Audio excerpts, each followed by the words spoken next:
Good morning, Knicks Nation. Today is Monday. It is the 28th day of March, 2022. Believe that? I hope you had a healthy and safe weekend and an enjoyable weekend this past weekend. And I hope that today, Monday, the first day of the working week in the United States and in many countries, I hope this finds you in good health and safe. Blessings upon those that work in the healthcare field, trying to save lives along with the first responders, who every day work for that sole purpose. Blessings upon those that pick up garbage for us to keep streets and sidewalks and highways and woods clean, and those that make deliveries for our convenience. Double blessings on the men and women trying to deliver the victims of child molestation, pedophilia, human trafficking, sex slavery, prostitution, child prostitution, pornography, child pornography from perverts, perpetrators, and predators and profiteers that traffic in human misery, and double curses on those who traffic in this misery. Finally, blessings upon the homeless, nearly 600,000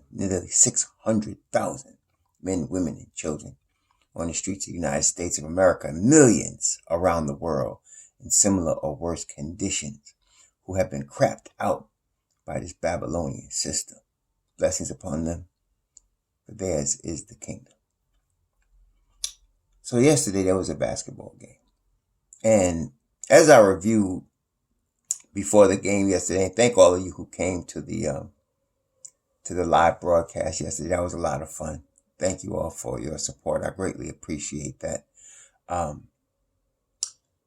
But I was concerned because, oftentimes these last few weeks in my videos, been talking about the New York Knicks management establishing a direction for the team. I think I can speak for a lot of Knicks Nation if I say, if the people that make up the fan base of the New York Knicks, forget the media. I don't even care what they say. They're clowns mostly to me. But for all those of us that care, seriously care about the New York Knicks and want to see them win, right? That's the ultimate thing. As a fan of a sport, of a team sport, you want your team to win, right? And there's only one winner, right? One champion every year. You want your team to win. And so, as fans of the New York Knicks, of course, the Knicks haven't won a championship since 1973. Now, they've been in contention, multiple times over the course of the decades, but it's been a while for that too. And I think in New York, unlike the disrespect Tom Thibodeau gave to us on Friday, which lost me. He lost me on that.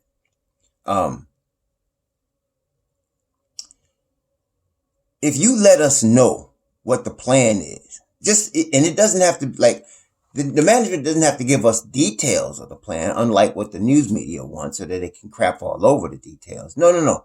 If they give us a high-level overview of what the plan is, we can live with that.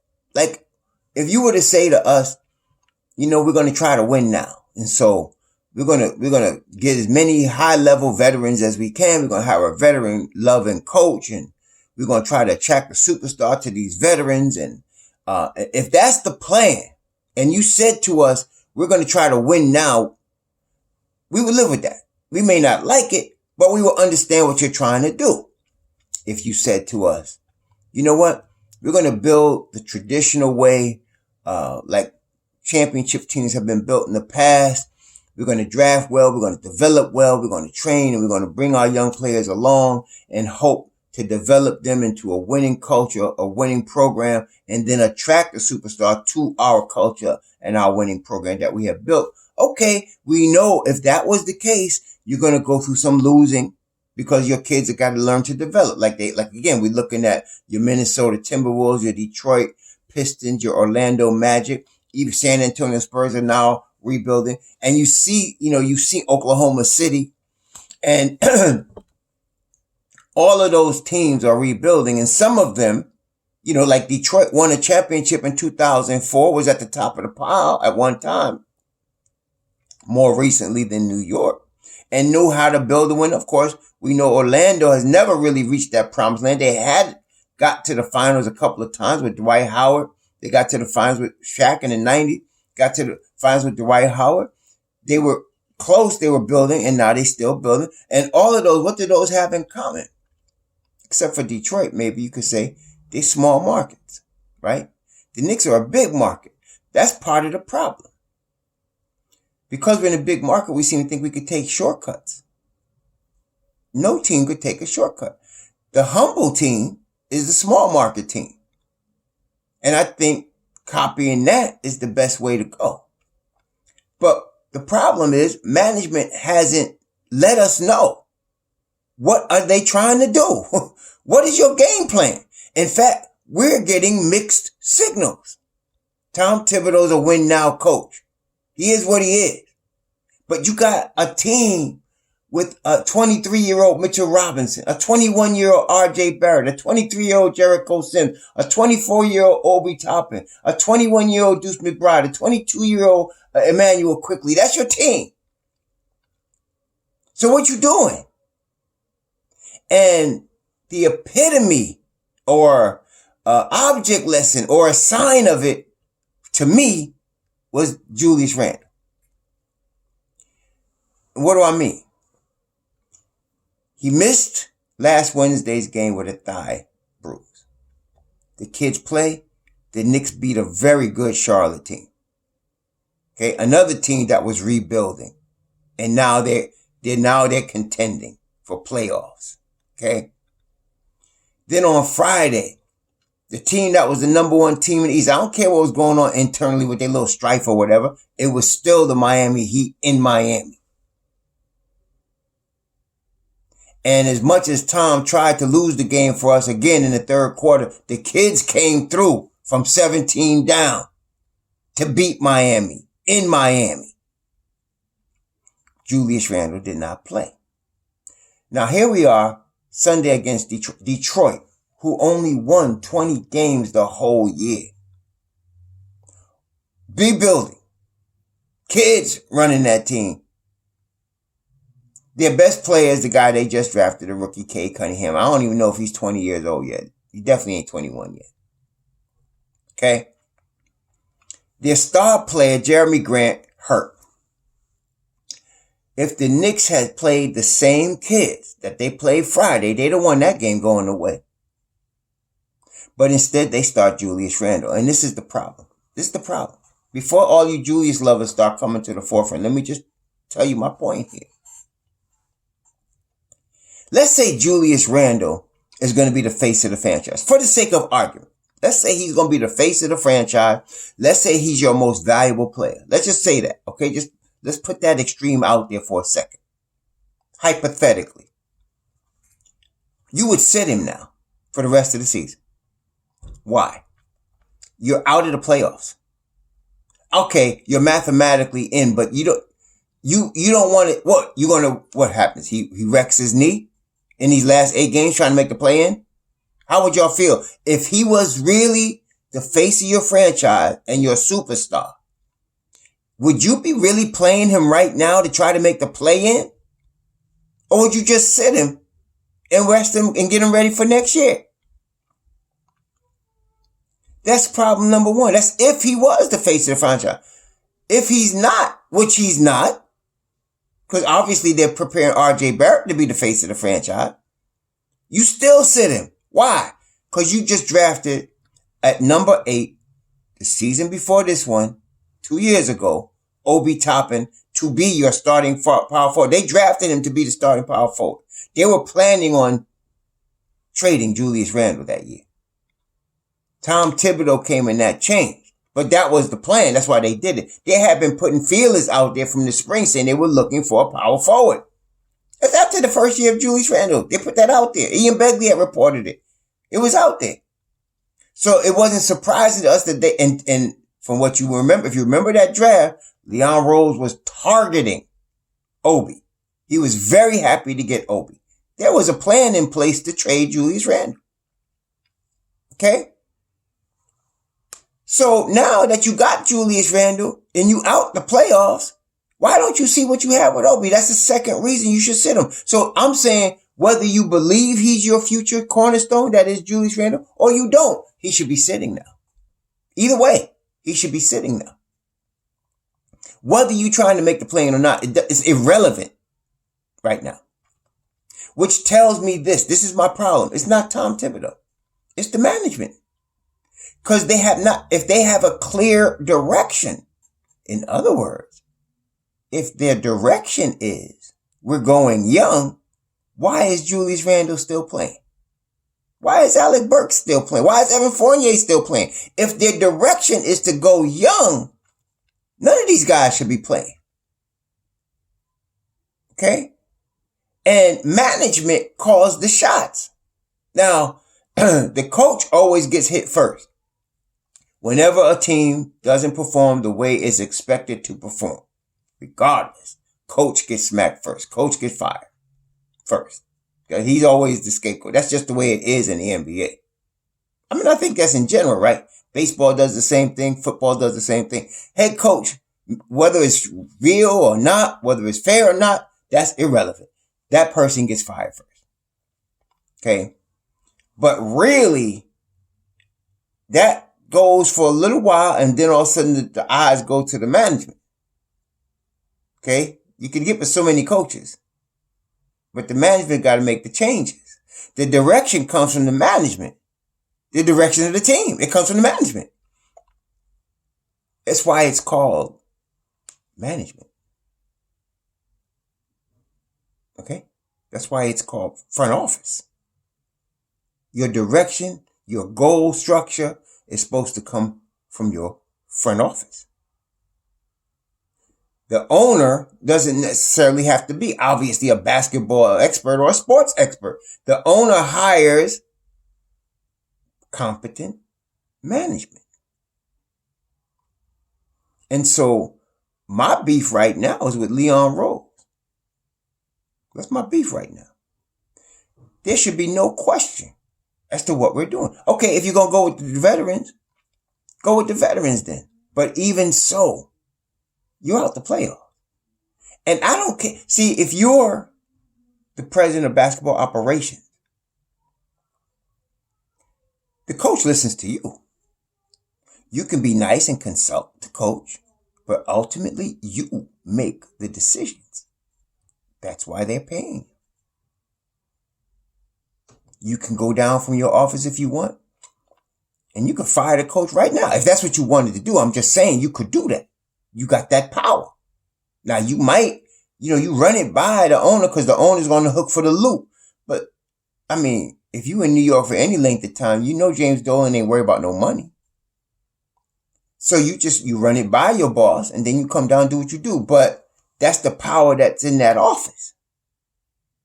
So ultimately, I'm looking for Leon to make a decision. Now, what has Leon shown me? I don't know what he's shown y'all, but to me, he has shown me he is savvy when it comes to putting up the contracts, when it comes to picking the talent, and apparently between him and Walt Perrin and them, they know how to pick talent. I mean, I just named all of the young players we got, and we got some good young players. And I even mentioned Quentin Grimes, who's hurt. Okay. We got some really good young players, and that's due to the way they drafted, the way they picked. You got to give them the props for that. And who there was rumors that Tiz wanted to trade RJ Barrett when he came on board. Apparently Leon and them said no. Stuff like that, I give them props for that. And in spite of people tripping about Randall's contract, I'm not tripping about Randall's contract. Like I said, some of y'all need to understand how the game works in the NBA. We can move that. That could be moved. Okay, it's not as hard as y'all think it is to move it. Don't listen to the media when they talk this crap as if we're in some sort of stuck hole.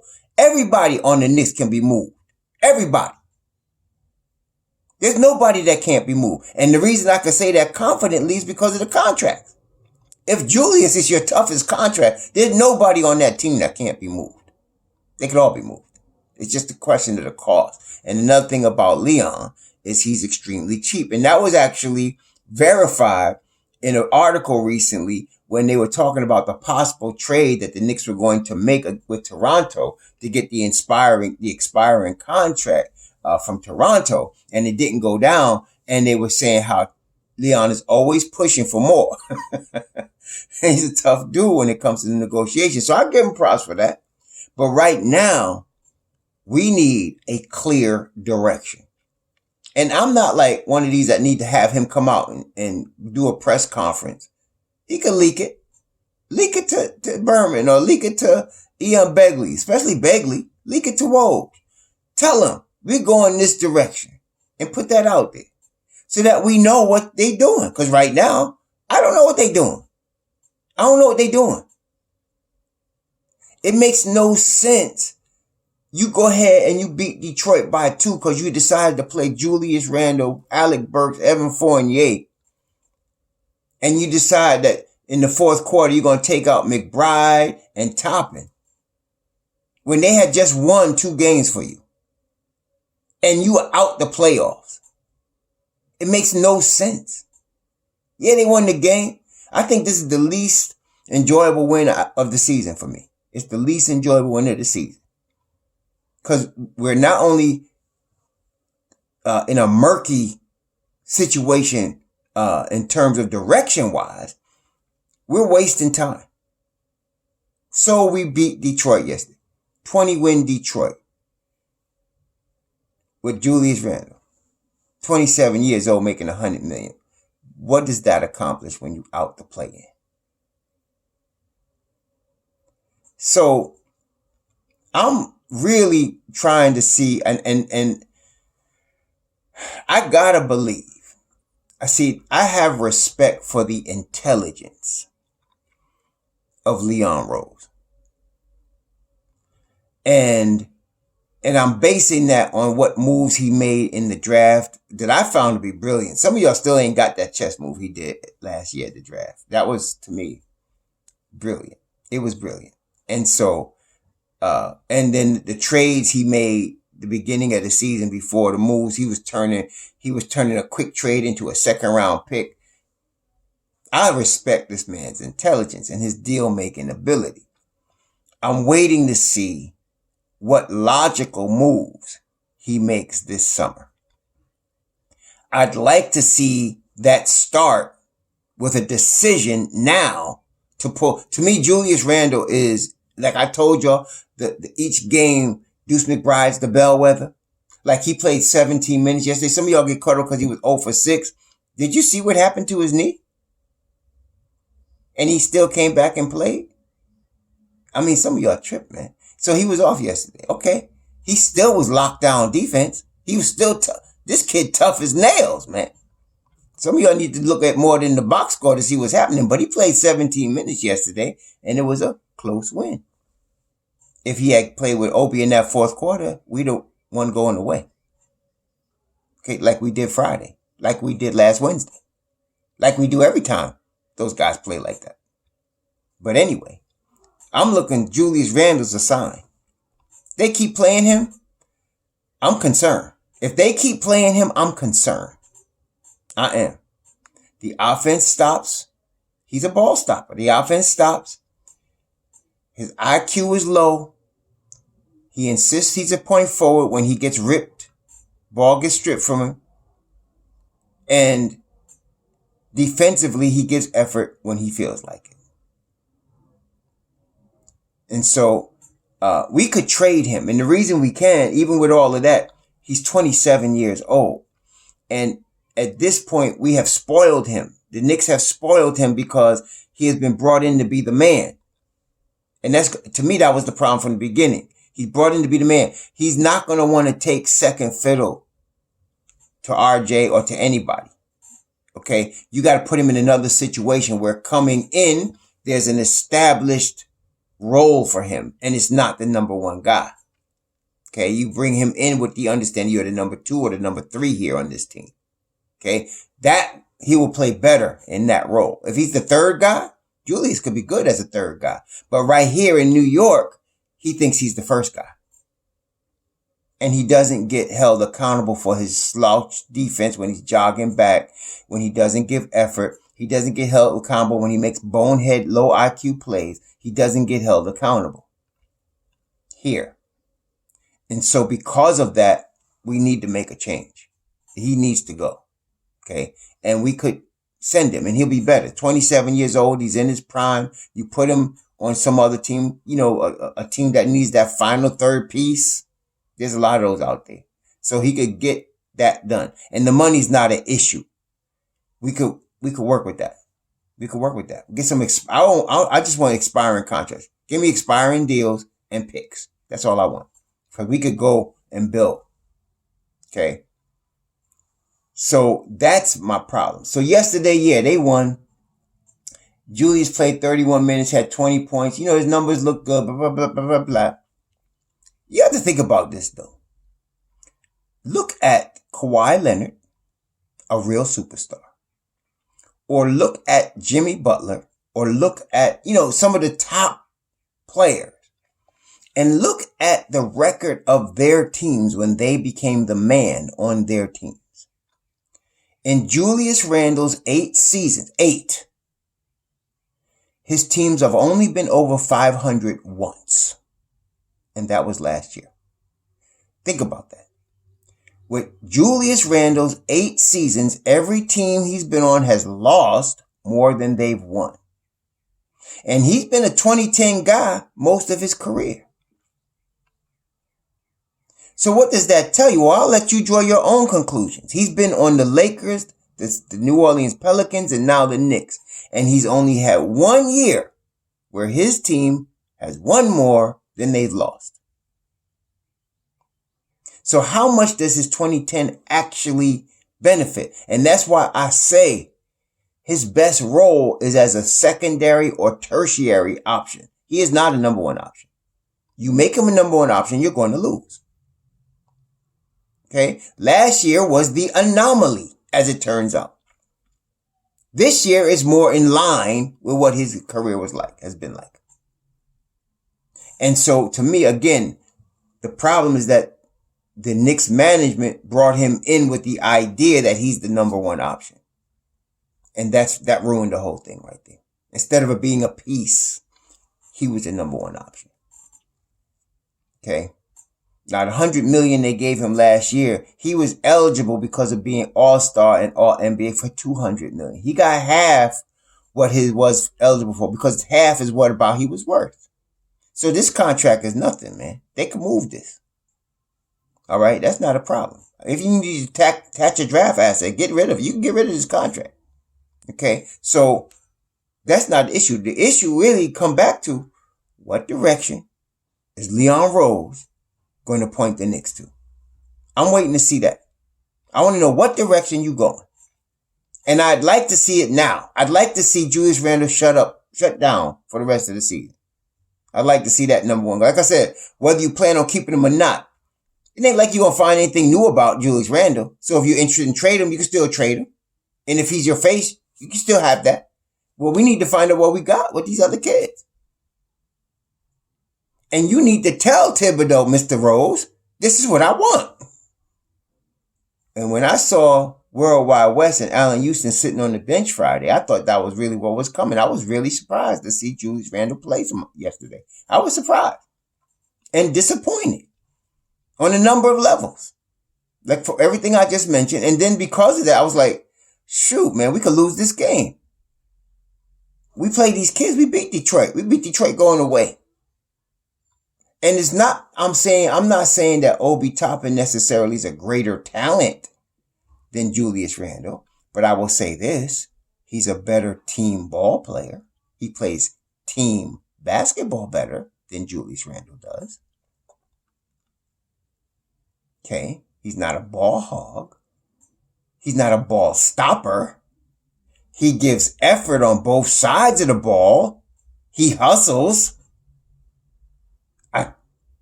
I can say that. And because of that, the unit plays better together. Okay? So, yeah, they won. And tonight, we got Chicago at the Garden. And guess what they did? They're starting their rookie guard, Ayo Dosunmu. They're starting him because our boy Ball was hurt, and that's why I did not want to sign Ball, especially to no $85 million. He's unavailable. Now tonight, let me see, is he available tonight? Because that would be more if you get him playing tonight. But Ayo Dosunmu's been the starter. Let me see right now what we got here. Yep, he's out. He's out. He just had surgery on his left knee, and he's out. And Ayo Dosunmu's their starter, the rookie point guard. I think he was drafted in the second round. Was he a second rounder? Let's see. Nope. Let me see here. Yep.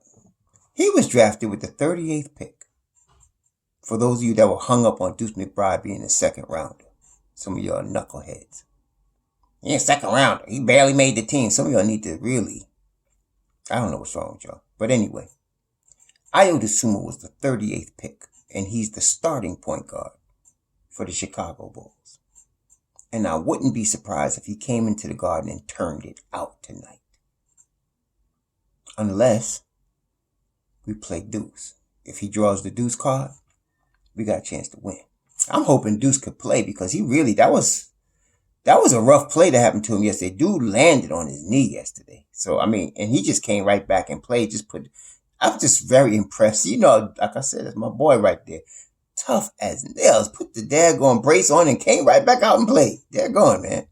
That's that football play in it. But if he can hopefully play today, I was looking at the knee while he was on the sideline, looking to see if it's swollen, if I could get eyesight that it was swollen. It didn't look swollen, but that doesn't mean. And then again, he is only 21. So when you're 21, you kind of more indestructible than when you like me, like 61, So anyway, I'm hoping he could play tonight. But if not, if Tom Thibodeau, if they don't say nothing and he drops out that same starting five, we're going to have a problem tonight.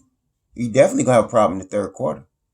So we'll see what happens. But I'm really looking for a clear direction from the New York Knicks front office. Whatever it is, I need to know what their direction is. Right now, I don't see what their direction is. It's Babylon. It's confusion. That's what I see right now. So let's hope they give us one. Let's hope they give us some direction. Y'all enjoy the rest of your Monday. Be safe out there. Shalom.